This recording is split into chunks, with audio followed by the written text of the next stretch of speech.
We know that already pyramid, previously we discussed that biomass. What is biomass? Biomass is the organic material of biological origin. And actually it is derived from the fixation of carbon. Fixation of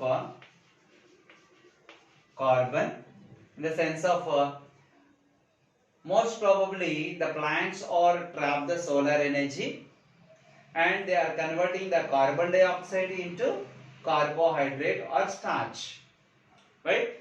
So this is nothing but the actual energy present in the any part of the plant body or animal body is called biomass, right? The energy present in every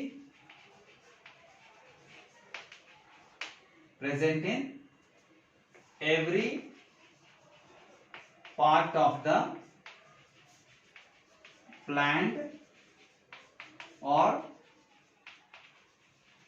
animal is called energy, and which producing a considerable amount of energy. When you see that any part of the plant body or any part of the animal body which having the considerable amount of energy, they provided some amount of energy, so that energy is called, the energy which produced by the part of the plant or animal body is called biomass, right?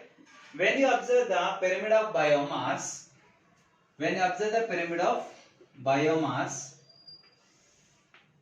in the terrestrial, and 3 levels are very common, 4 levels are very common, and these are the producers,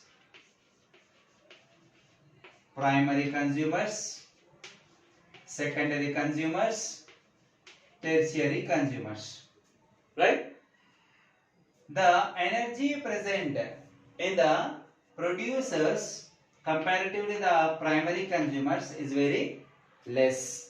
How? Because if you take a plant body, if you take a grass plant, for example, if you take a grass plant is consumed by an insect, When insect is consuming the grass plant, it cannot eat all the parts of the grass plant.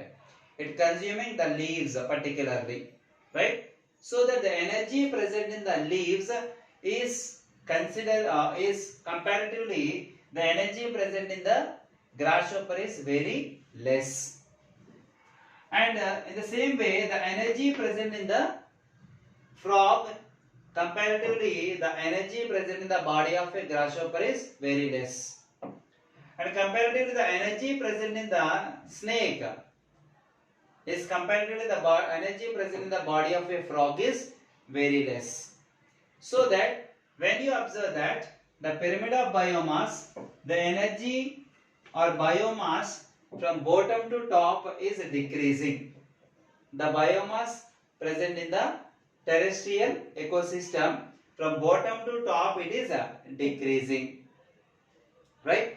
And see that in the aquatic ecosystem, for example, if you take an aquatic ecosystem, in the aquatic ecosystem the pyramid of biomass is the inverted position. The pyramid of biomass is in inverted position. Why the pyramid of biomass in aquatic is inverted? When you see that in the aquatic region, the producers or the phytoplanktons, for example, phytoplanktons, right? Phytoplanktons are eaten by some insects, for example, right? Insects are eaten by small fish. The fishes are eaten by the crane, for example, Actually, The energy present in the phytoplanktons individually, if you take the phytoplanktons individually, the energy present in the phytoplanktons is very negligible. Right? Very less amount of energy, very less amount of biomass they have. Right? So comparatively phytoplanktons, the energy present in the insects is much higher. The energy or biomass present in the insects comparatively insects, the biomass present in the fish body is little higher. The biomass present in the crane comparatively the body of a fish is much higher. Right? So that in the aquatic ecosystem, when you see that the biomass is increasing, so that automatically the pyramid of biomass is in aquatic is in inverted position, upside down. Okay, whatever it is, whether it is upside down or maybe that biomass present in the one organism on trophic level to the another trophic level, sometimes increasing, sometimes decreasing. This is all are happening depends on the conditions, but whatever it is, the energy present in the one organism is transferred to the next level of organisms. That is nothing but biomass. That biomass which is transferred from one level to the another trophic level, 100% energy or 100% biomass cannot be transferred from one level to the another level. Why? Because that is depends on the food habits, that depends on the way they are consuming the food materials. So this is regarding the pyramid of biomass.